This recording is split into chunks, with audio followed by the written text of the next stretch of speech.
साथियों, अमनदीप पैगरा जी के उनके जो पेरेंट्स थे यानी पिताजी, उनसे हम लोग बातचीत करेंगे। तो सबसे पहले सर आपका स्वागत, जोहार। आपको भी बहुत बहुत धन्यवाद, जय जोहार, और आपके दर्शकों को भी जय जोहार। पैगरा जी, आप थोड़ा सा अपना संक्षिप्त में अपना परिचय बताएंगे और वर्तमान में क्या कार्य करते हैं? मेरा नाम मोतीलाल पैकरा है। मेरे पिताजी का नाम स्वर्गीय फूल्स है, माताजी का नाम स्वर्गीय श्रीमती फूलबसिया। जी। मैं ग्राम पोस्ट दौना, विकास खंड ओड़गी, जिला सूरजपुर का निवासी हूँ। और हमारा खेतीबाड़ी का काम है घर में, और वर्तमान में मैं सूरजपुर जिला का सर्व आदिवासी समाज का संरक्षक हूँ। जी।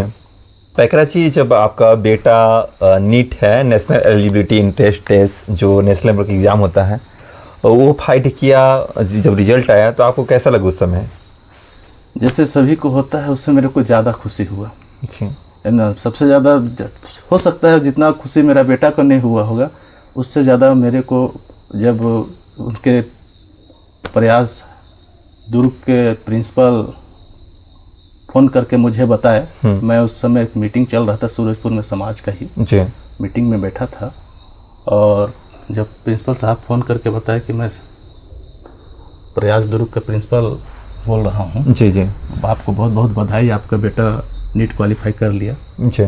तो मुझे बहुत खुशी हुआ, मैं भी उनको बधाई दिया और तुरंत कॉल करके बताया मेरे लड़के अमनदीप पैकरा को, और बोला कि भी आप को बहुत बहुत बधाई, आप बहुत अच्छा नीट क्वालिफाई कर लिए हैं, और आप तुरंत प्रिंसिपल साहब से फ़ोन लगा के बात कर लीजिए, क्योंकि आपका फ़ोन ट्राई कर रहे हैं तो लग नहीं रहा है। जी जी। पैकरा सर, जी, ग्रामीण क्षेत्र के जो बच्चे होते हैं या कृषि जैसे आप जैसे जो परिवार के जो बच्चे हैं, नीट जैसे जो नेशनल लेवल का एग्ज़ाम होता है, उसमें जब तैयारी करते हैं, काफ़ी कठिनाइयाँ होती हैं, तो उस दौरान जब आपके बच्चे को आप उस समय तैयारी करवा देते, तो आपको लग रहा था कि बच्चा यहाँ तक पहुँच जाएगा?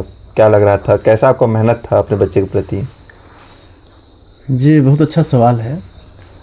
देखिए,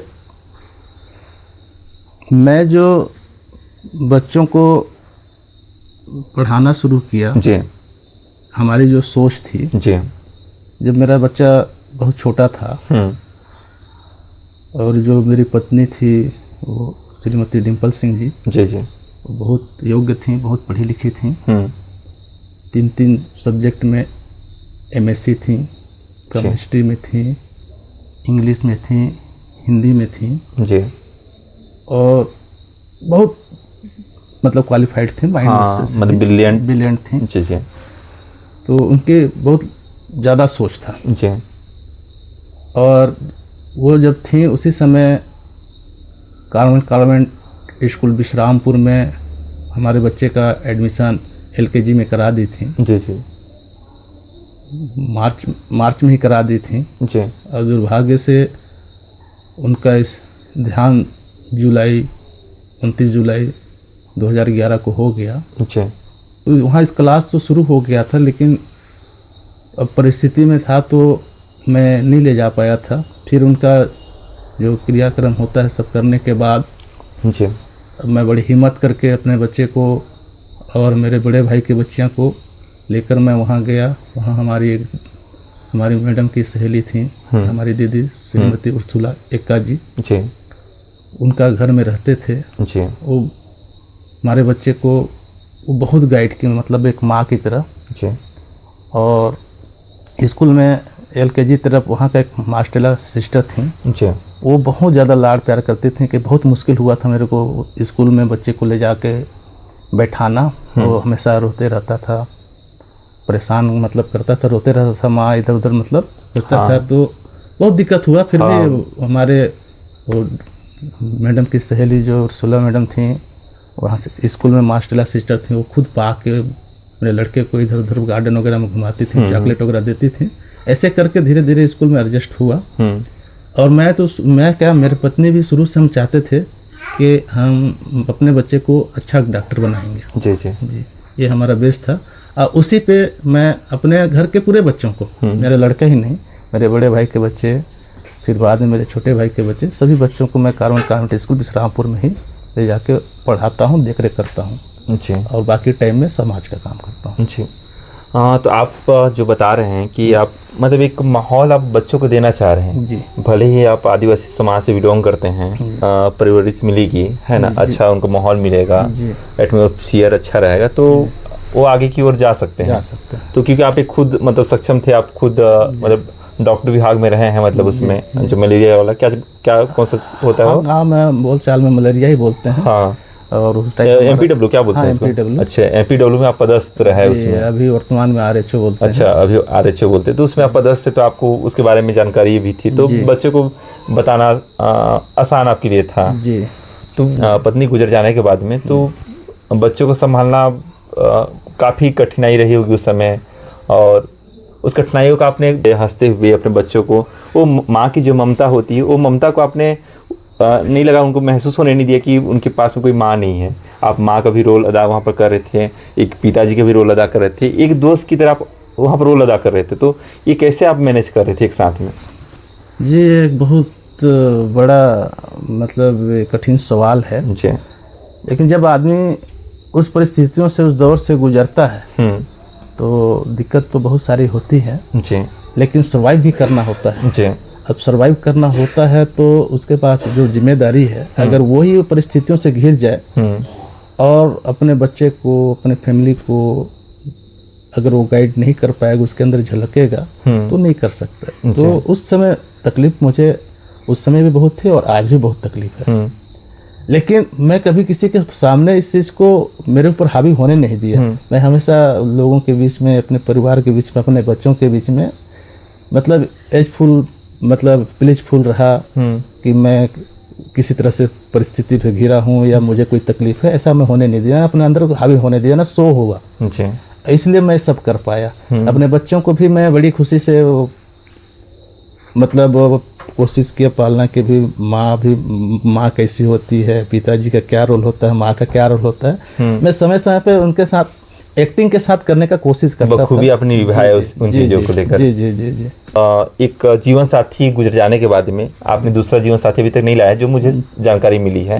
अधिकांश लोग रहते हैं कि कोई चल जाता है फिर दूसरा ले आते हैं, तो आप उस दिल को मतलब अपने जो हार्ट्स को पत्थर रख कर अपने बच्चों की, अपने चिल्ड्रंस के फ्यूचर को लेकर आपने वैसा कदम अभी तक नहीं उठाया है ना, और जिससे जो हमारे और जो दर्शक हैं वो सोचेंगे कि ग्रामीण क्षेत्र के, तो उनके लिए आप क्या संदेश देना चाहते हैं, जो उनके साथ में अगर ऐसी स्थिति परिस्थितियाँ आएगी तो उनको क्या करना चाहिए?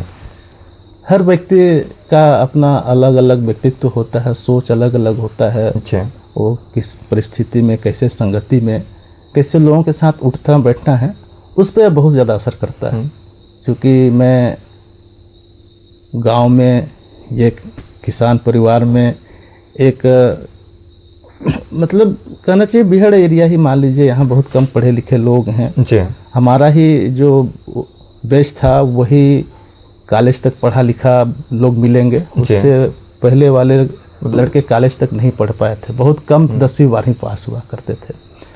तो हम पढ़ लिख के गए, कॉलेज पढ़े, नौकरी में आए तो बड़ी खुशी हुआ और अच्छे लोगों से उठना बैठना हुआ, कुछ समाज के बुद्धिजीवी लोगों के बीच में भी उठना बैठना हुआ, तो हमें बहुत सारा ज्ञान मिला। क्योंकि हमारी पत्नी खुद बहुत ज़्यादा पढ़ी लिखी थी, वो खुद सिविल सेवा में जाना चाहती थी और हर समय हमेशा सिविल सेवा में परीक्षा निकालती थी, फर्स्ट निकालती थी, सेकंड निकालती थी, भाई भाई भी जाती थी, लेकिन कुछ चीज़ों की वजह से सेलेक्ट नहीं हो पाए। हाँ। लेकिन ऊंचा इसका था कि मैं सिविल सेवा में जाऊँ। हाँ, वो बन जाती, बार बार प्रयास करती थी, बार बार प्रयास कर रही थी, इंटरव्यू तक मतलब पहुँच गई थी मतलब। जी जी है ना। हमारे जो मैडम के बहन लोग थे, उनके जीजा लोग थे, उन लोग भी मुझे इंस्पायर किए कि देखिए आपके मैडम बहुत अच्छी हैं, पढ़ने में बहुत मेहनत करती हैं, और जो बनना चाहती हैं आप थोड़ा हेल्प करना। तो मैं कहा बिल्कुल करूँगा। तो मेरा भी एक मन में था कि मैं उनका फुल सपोर्ट करूँगा और सपोर्ट कर रहा था। दुर्भाग्य हुआ कि ट्रेजेडी हुआ और चला गया। वो मेरे मन में था कि हमारी मैडम जो चीज़ नहीं कर पाई वो मुझे करना है जी जी। क्योंकि मैं तो कर नहीं पाऊंगा तो मैं उस चीज़ों को मेरे बच्चों से कराऊंगा जी जी। इसलिए मैं वो चीज़ें, मुझे हावी नहीं हुआ कि अब मेरी पत्नी नहीं है, कि मुझे परिस्थितियां हो रही है। मुझे हमेशा ऐसा एहसास होता है कि मेरी पत्नी मेरे साथ हैं और मेरे बच्चों को मुझे गाइड कर रही हैं जी। है ना। उनके कुछ चीज़ें हैं, उनके बहुत सारे बुक्स वगैरह हैं, पढ़े किताबें पढ़ी हैं, लिखा हुआ पढ़ा हुआ है। मैं कभी कभार उसको देखता हूँ, अध्ययन करता हूँ, तो मुझे लगता है कि वो हैं अभी गाइड कर रहे हैं कि नहीं आप करो, ऐसा करवाना है।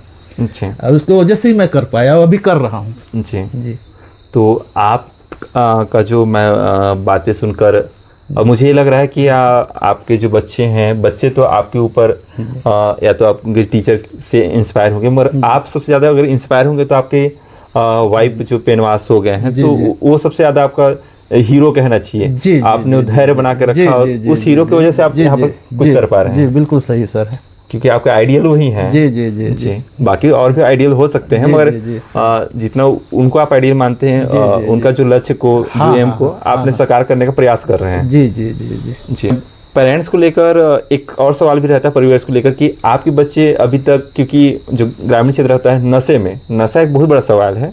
इस सवाल को हमेशा मेरे से कुछ सारे युवा कर्मचारी हैं, जनप्रतिनिधि, समाज सेवी हैं, वो पूछते हैं कि समाज में जो नशा है, नशा क्या वास्तव में हमारे जैसे जो आदिवासी समुदाय है, ग्रामीण क्षेत्र के जो समुदाय के जो बच्चे हैं, युवा हैं, उसको बिगाड़ रहा है? क्या इससे दूर होना चाहिए युवाओं को? सर ये जो नशा है जी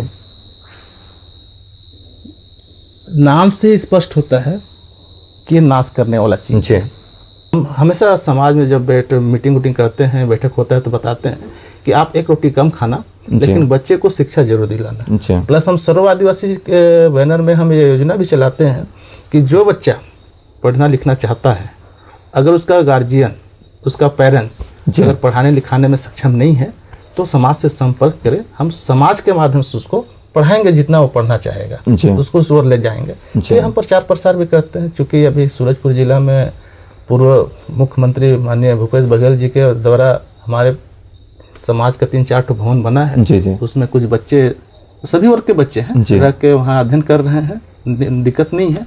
बस शर्त है कि हमारे बच्चों में वो रुचि पैदा हो, हाँ वो इंटरेस्ट बढ़े, तब है ना। लेकिन अब हमें जो रोकने, जो हमारे समाज को जो उठने नहीं देना चाहते, ऐसे जो मानसिकता के लोग हैं, हमारे बच्चों को इस तरह का गाइड करके उनको रोकना चाहते हैं शिक्षा से, ऐसे चंगुलों से निकल पाए। तब अब हम लोग कोशिश कर रहे हैं कि निकले बच्चे, और आज सरकार की तरफ से पहल होनी चाहिए। ये नहीं हो रहा। जी आपकी स्पष्ट कहना है कि गवर्नमेंट जो है उसमें एजुकेशन को लेकर उसको बढ़ाया जाए, उसमें बजट दिया जाए, अधिक से अधिक बजट दिया जाए, ताकि वो उसमें हो सके। सर मैं अमनदीप जी, उनके लिए क्या संदेश देना चाहेंगे कि वो आगे, जैसे कि एक सीढ़ी होता है, वो सीढ़ी में तो नीट एक सीढ़ी था, मतलब एक बड़ा सीढ़ी था, उस बड़े सीढ़ी को पार कर गया है, तो आगे उसको और क्या भविष्य में क्या उनको संदेश देना चाहेंगे आप? उससे पहले सर मैं एक थोड़ा सा बात करना चाहूँगा, क्योंकि हम लोग ज्वाइंट फैमिली में रहते हैं, संयुक्त परिवार है जी। हमारा 5 भाई में एक भाई तो एक्सपायर करके, बड़े भाई 4 भाई हैं हमारा। मेरे से बड़े भाई देवलाल पैकरे हैं, उनका एक लड़का, 3 लड़की हैं, उनका भी हम लोग मैं ही देख रेख करता हूँ। मेरे से छोटे 2 भाई हैं, एक महेंद्र कुमार पैकरा हैं जो इधर बैठे हैं, जो शिक्षक हैं है ना, और उससे एक छोटा भाई है देवीचरण पैकरा, वो भी खेती बाड़ी मेरे बड़े भाई के साथ संभालता है जी। तो हम एक ज्वाइंट फैमिली को लेके, मतलब मेरा काम जो है सिर्फ बच्चों को शिक्षा को ही देखना।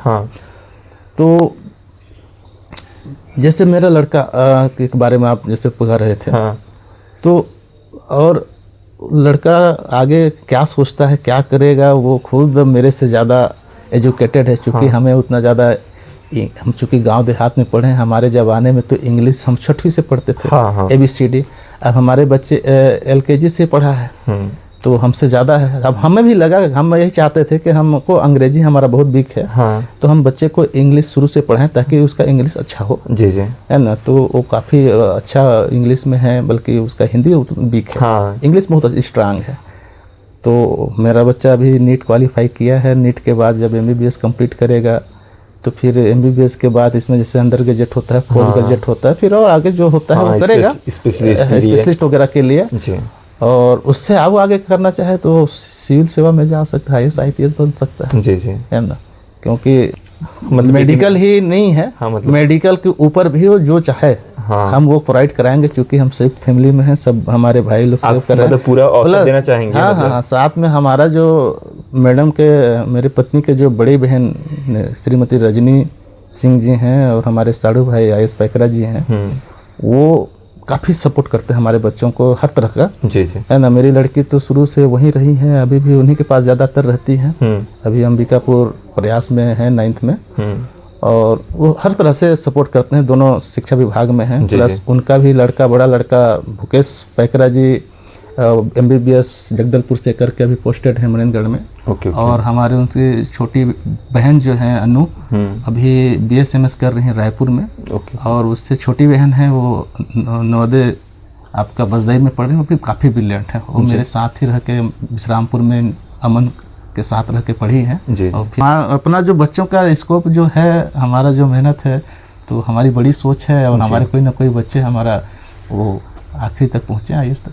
जी, ये हमारा ख्वाहिश है जी। आकाश में बहुत सारे तारे हैं। जी, उस तारा में मतलब आप पूरा तारा दिखा दे रहे हैं कि आप कौन सा तारा पकड़ना है, छोटा तारा पकड़ना है, बड़ा तारा पकड़ना है, उस तारा को पकड़ सकते हैं। वो उनके ऊपर भूख होना चाहिए कि हमारा ये भूख है, हमें ये करना है। तो हम उनके भूख है, तो जो भूख है वो वहाँ तक हम कोशिश करेंगे जाएं। हम हर तरह से जितना बनेगा वो सपोर्ट करेंगे। या दर्शक जो हैं, एक पेरेंट्स के नाते, एक पालक के नाते आप क्या उनको मैसेज देना चाहेंगे कि वे अपने बच्चों के लिए क्या कर सकते हैं? मैं सभी पेरेंट्स से जो इस वीडियो को देखेंगे उनसे निवेदन करना चाहूँगा दोनों हाथ से कि आप एक रोटी कम खाएं या एक टाइम खाएं, एक टाइम का जो बचता है उसको अपने बच्चे के फ्यूचर में लगाएं, पढ़ाई लिखाई में, शिक्षा में।